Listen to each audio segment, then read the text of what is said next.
Is it really possible कि आप 500 रुपये से 80 लाख रुपए कमा सकते हैं?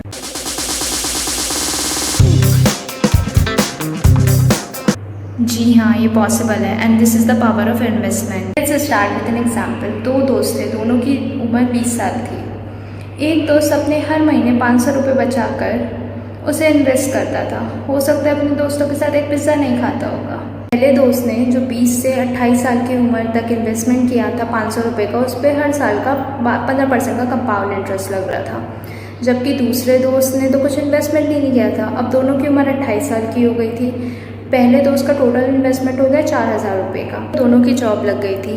पहले दोस्त ने जो अपना पैसा पहले का इन्वेस्ट किया हुआ था उसे छोड़ दिया ग्रो करने के लिए, और दूसरे दोस्त ने 1 लाख रुपए का इन्वेस्टमेंट किया आफ्टर 2 ईयर्स कुछ पैसा कमाने के बाद। अब जब दोनों की उम्र 60 साल की होगी तो बताओ किसके पास ज़्यादा सेविंग्स होंगी? दोनों की सेविंग्स पे हर साल का 15% का कंपाउंड इंटरेस्ट लग रहा है। आप गैस कर सकते हैं आंसर?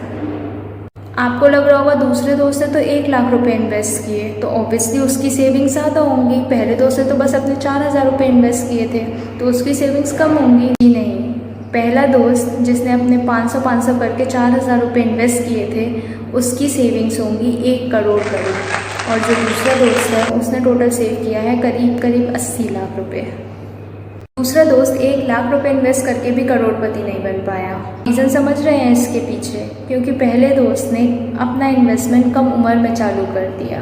अब लोग बोलेंगे कि भाई आप 15% का इंटरेस्ट कहाँ पे मिलता है? एफडी में तो मैक्सिमम 7% का मिलता है, सेविंग्स में तो 4% का इंटरेस्ट होता है। ये आप 15% का इंटरेस्ट की कहाँ से बात कर रही हो?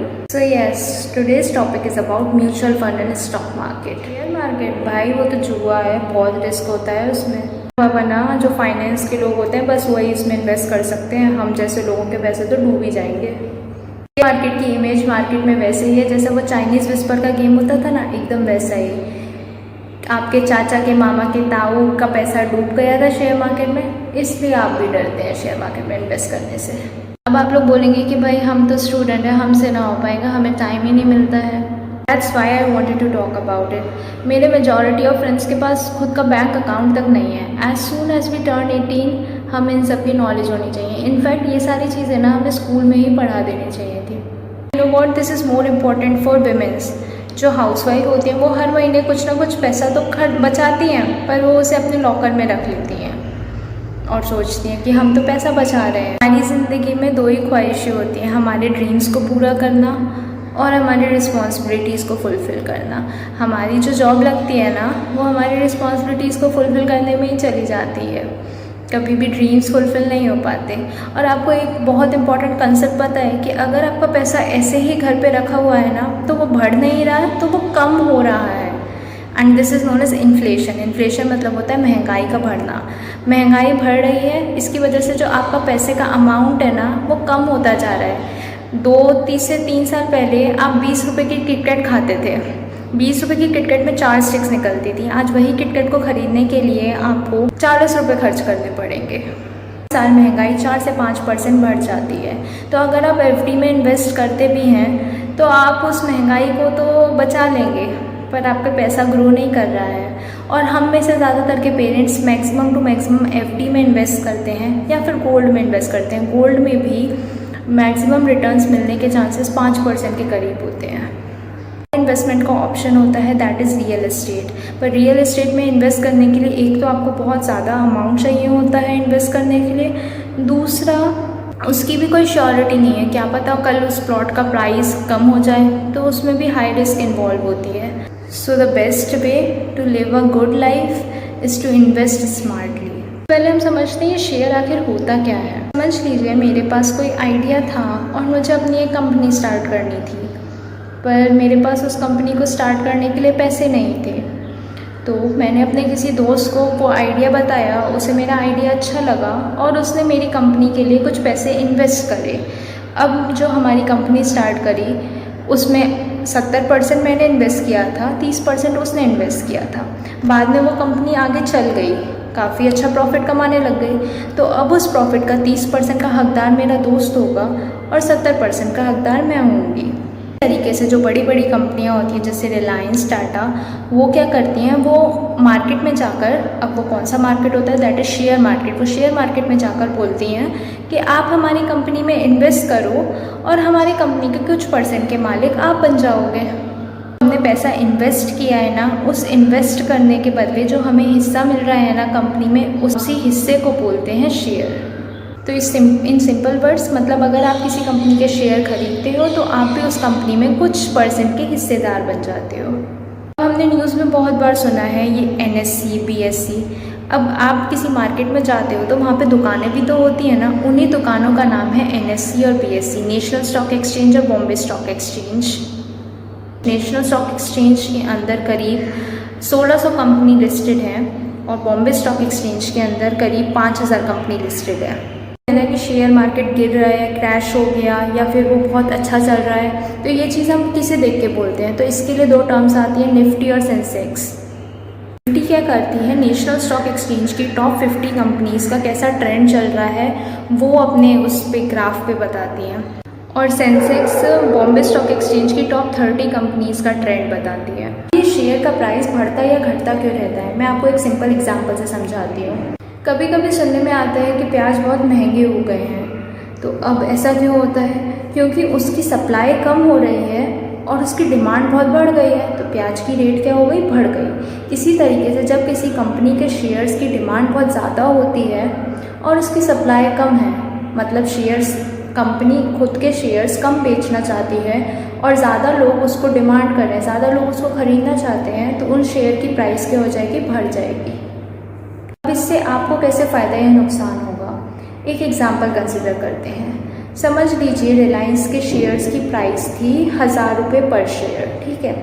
आपने उसके 10 शेयर खरीदे, तो टोटल आपने कितने पैसे इन्वेस्ट किए, 10,000 रुपये, ठीक। अब कुछ टाइम बाद रिलायंस की मार्केट में वैल्यू बहुत बढ़ गई है और उसके शेयर्स की प्राइस 1000 रुपये से 1500 रुपये हो गई है। आपके पास रिलायंस के कितने शेयर से, 10 शेयर, और अब रिलायंस के पर शेयर की वैल्यू कितनी हो गई, 1500 रुपये।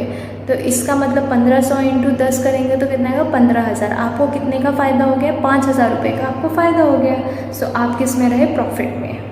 This is how you earn profit from share market. Key rule to be successful in share market is, जब शेयर की प्राइस कम है तो खरीदो और जब ज़्यादा बढ़ जाए तो उसे बेच दो।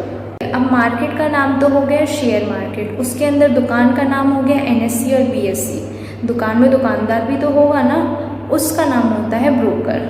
तो हम डायरेक्टली दुकान से जाके नहीं खरीदते, हम दुकानदार से जाके खरीदते हैं, और हमें कौन से कॉन्टैक्ट करना पड़ता है शेयर खरीदने के लिए, ब्रोकर से। ब्रोकर क्या करता है, ब्रोकर आपको मार्केट कैसा चल रहा है इसके बारे में इंफॉर्मेशन देता है। आप इसके ही थ्रू अपने शेयर्स खरीद सकते हैं या फिर बेच सकते हैं। कोई भी हो सकता है, ये कोई बैंक भी हो सकता है या फिर मोबाइल एप्लीकेशन भी हो सकती है। जस्ट लाइक आजकल बहुत सारे ब्रोकर के एग्जांपल है फेमस, जैसे ज़ीरोधा हो गया, अपस्टॉक्स हो गया। और आपके लिए काम करने का एक कमीशन चार्ज करता है जिसे बोलते हैं ब्रोकरेज फीस। 0.05% से 0.1% तक वेरी करती है। आप सब यही है ना, सो तो नहीं गए, ठीक है। अब आपने ब्रोकर से शेयर्स बाय तो कर लिए, पर अब आप इसे रखेंगे कहाँ। आपको शेयर मार्केट में इन्वेस्ट करने के लिए 3 अकाउंट की ज़रूरत होती है, saving account, trading account and demat account. Saving account obviously आपको पैसा चाहिए इन्वेस्टमेंट के लिए। डीमैट अकाउंट वो जगह है जहाँ पे आप अपने शेयर्स को रखते हैं। पहले ज़माने में क्या होता था, शेयर्स पेपर की फॉर्म में होते थे, कॉन्ट्रैक्ट की फॉर्म में होते थे। अब सारे कॉन्ट्रैक्ट को डीमटीरियलाइज्ड कर दिया। डीमटीरियलाइज मतलब उन्हें पेपर फॉर्म से डिजिटल फॉर्म में कर दिया। और ये डिजिटल डॉक्यूमेंट्स जहाँ स्टोर करते हैं, डिजिटल शेयर्स, वो कहाँ पे स्टोर करते हैं, अपने डीमैट अकाउंट में। ट्रेडिंग अकाउंट के थ्रू आप ये जो शेयर्स हैं वो ब्रोकर से बाय या सेल करते हैं। ऐसा ज़रूरी कोई रूल ऑफ थंब नहीं है कि आपका जहाँ पे ट्रेडिंग अकाउंट हो वहीं पे आपका डीमैट अकाउंट और सेविंग्स अकाउंट भी हो। आप तीनों अकाउंट अलग अलग जगह से भी बनवा सकते हैं, पर ये थोड़ा इंटेलिजेंस का काम होता है कि आपका जो डीमैट अकाउंट और ट्रेडिंग अकाउंट है वो दोनों एक ही जगह पर हो। सेविंग्स अकाउंट आप अपने बैंक में भी रख सकते हैं। अब अगर इसको मैं डिटेल में एक्सप्लेन करूँगी तो ये वीडियो काफ़ी लंबा हो जाएगा, तो let's keep it for next video. तो अब मैं ये मान के चल रही हूँ कि आपको एक जनरल आइडिया तो हो गया होगा शेयर मार्केट के बारे में। चंचल वाला को तो सब जानते होंगे, उन्होंने 5,000 रुपये से शेयर मार्केट में इन्वेस्टमेंट चालू करी थी और आज उनका पोर्टफोलियो 20,000 करोड़ का है। पैसा ही पैसा होगा। हम तो स्टूडेंट हैं, हमारे पास तो 5,000 रुपये भी नहीं है महीने के। आप 100 रुपये से भी इन्वेस्टमेंट चालू कर सकते हैं। There is no starting limit to be in share market. और इनफैक्ट आप अभी स्टूडेंट हैं तो आपके पास रिस्क टेकिंग चांसेस ज़्यादा हैं। आप और एक्सप्लोर कर सकते हैं, आप और सीख सकते हैं इसके बारे में। तो क्या सब कोई शेयर मार्केट में इन्वेस्ट कर सकता है? इतना अच्छा रिटर्न मिलता है, कोई रिस्क नहीं है? जी हाँ, इसके अंदर रिस्क है। अगर आप एक शॉर्ट टाइम इन्वेस्टर हैं तो ऑब्वियसली रिस्क है। अच्छा, इसके बारे में तो आपको बताना ही भूल गए। There are 2 type of investors, एक ट्रेडर, इंट्राडे ट्रेडर होते हैं और एक होते हैं लॉन्ग टर्म इन्वेस्टर्स। ये मैं आपको सेंसेक्स का डाटा दिखा रही हूँ। देखिए, अगर आप शॉर्ट टाइम में देखें तो इसमें कितनी अप्स एंड डाउन्स हैं। ऑब्वियसली अगर आपने इस मोमेंट पे शेयर ख़रीदा होता और इस मोमेंट पे बेच दिया होता तो आप घाटे में रहते। अराउंड ये 2008 के टाइम पे मार्केट एकदम से क्रैश हुआ था। ये यूएस क्राइसिस हुआ था यहाँ पे, अगर आपको पता हो तो। ठीक है, हम उसमें नहीं जाते हैं। तो हाँ, मार्केट क्रैश होता रहता है, पर ऐसा नहीं होगा कि अभी जाता जाएगा नीचे नीचे नीचे नीचे एकदम क्रैश हो जाएगा। नहीं, ऐसा बिल्कुल नहीं होता। एक पॉइंट के बाद, एक सपोर्ट के बाद ये वापस से ऊपर राइज होना स्टार्ट होता है। तो ऑब्वियसली आपको उस राइज होने का वेट करना होता है। अगर आप लॉन्ग टर्म इन्वेस्टमेंट की सोच रहे हैं तो yes, share market is a good option, but उसके लिए भी आपको नॉलेज की ज़रूरत होगी और मोरओवर आपको क्यूरियोसिटी की ज़रूरत होगी। आपको अंदर से ये डर निकालना पड़ेगा कि नहीं, अगर कोई फाइनेंस के बैकग्राउंड का नहीं है तो वो शेयर मार्केट में इन्वेस्ट नहीं कर सकता। मैं एक MBBS स्टूडेंट हूँ। I am not from a finance background. मेरे घर में कोई भी फाइनेंस के बैकग्राउंड का नहीं है। अगर मैं ये कर सकती हूँ तो आप भी कर सकते हैं। वीडियो मेन विमेंस को कन्विंस करने के लिए बनाया था कि उनको अपना पैसा घर पे रखने की ज़रूरत नहीं है और उनको इस मन से डर को निकालने की बहुत ज़रूरत है कि औरतों को इस बारे में नॉलेज नहीं हो सकती। शेयर मार्केट वगैरह उनके लिए नहीं है। अगर आप चाहें तो मैंने इस पे सर्च करके देखा और मुझे यूट्यूब पे बहुत ही कम औरतें मिली जो शेयर मार्केट के बारे में बात करती हैं। Because womens are not ready to get into this. उन्हें लगता है कि वो ये सब नहीं कर पाएंगे, उन्हें फाइनेंस के बारे में नॉलेज नहीं हो सकती। Why not? मैंने अपने कितने ही फ्रेंड्स को बोलते हुए सुना है कि हम तो अभी बच्चे हैं, हम इन सब चीज़ों में इन्वॉल्व नहीं होते हैं। They are around 20-21। In India, the problem with youth population is they legally turn adult, but they are too reluctant to consider themselves adult. So it's my request to everyone, आप अपनी Netflix की एक series का एक episode कम देख लेना, but please educate yourself about finance also. It's not that कि you are from engineering background or you are from medical, so you don't need to know about this. Educate yourself and moreover educate your parents about this. Tell them better investment options. तो क्या share market जुआ है? जी हाँ, इसमें आपका profit हो सकता है तो लॉस भी हो सकता है। मैं बिल्कुल नहीं बोलूँगी कि आप किसी का भी सुना हुआ, किसी ने बोला कि भाई अभी मार्केट बहुत अच्छा चल रहा है आप तो इसमें इन्वेस्ट कर दो, तो आप उसकी बात सुन के इन्वेस्ट कर दो। नहीं, बिल्कुल भी नहीं। अनलेस और अनटिल आप खुद से उसका एनालिसिस करें कंपनी का कैसा फाइनेंस चल रहा है, उसकी PL रिपोर्ट्स। अगर आप इन सब के बारे में नहीं जानते हो और ना आप इसके बारे में जान सकते हैं तो then don't invest in share market directly. So इसके लिए आता है एक और option, that is mutual funds. Mutual fund में क्या होता है कि जो इस चीज़ के एक्सपर्टीज़ हैं, जो जानते हैं कि कहाँ इन्वेस्ट करना चाहिए, क्या होता है स्टॉक मार्केट, जो इसके अंदर एक्सपर्ट हैं, ऐसे लोग बैठे होते हैं और आप उनके ऊपर रिलाई करते हैं, आप उनको अपना पैसा देते हैं और वो बहुत सारी जगहों से बहुत सारे लोगों का पैसा कलेक्ट करते हैं और फिर वो जाके स्टॉक मार्केट के अंदर इन्वेस्ट करते हैं। So that's how mutual fund works. Mutual fund के थ्रू भी आप इन्वेस्ट कर रहे हैं स्टॉक मार्केट के अंदर, but that is by indirect means. आप किसी एक पर्सन के ऊपर रिलाई कर रहे हैं जिसके पास बेटर नॉलेज है आपसे, चीज़ के एक्सपर्ट हैं, आप उनके ऊपर रिलाई कर रहे हैं, आप उनको अपना पैसा दे रहे हैं। So can you consider mutual fund a better investing option? Yes obviously, but उसमें भी रिस्क होता है। अब उस रिस्क को हम मिनिमाइज कैसे कर सकते हैं? अगर आपको इसके बारे में जानना है then comment below. I will tell you a very good way to invest in the mutual funds for long term as well as for short term basis. And also let me know why you want to invest. What are your investment goals? Are you a student or are you a housewife? So this is it for today's video. If you want to know about share market or how to invest in share market, about the strategies of share market, comment below. I will upload a video about that too. और कैसे आप mutual fund में invest कर सकते हैं safely without any risk, then comment below. I will tell you about the strategies. So please share this guys with anybody or everybody you know.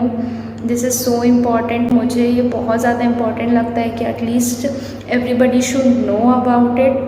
और ज़्यादातर लोगों को पता होता है पर फिर भी वो इसे कंसिडर नहीं करते। ज़्यादातर के पेरेंट्स शेयर मार्केट और म्यूचुअल फंड में इन्वेस्ट नहीं करते हैं बिकॉज उन्हें इनफ नॉलेज नहीं है, उन पे इनफ रिसोर्सेज नहीं है। दो दे हैव रिसोर्सेज पर उन्हें उसके बारे में समझ नहीं आता है। तो इट्स आवर ड्यूटी कि हम इसके बारे में समझें और उन्हें भी समझाएं कि why it is so important. Please share this video and see you next time. Bye bye.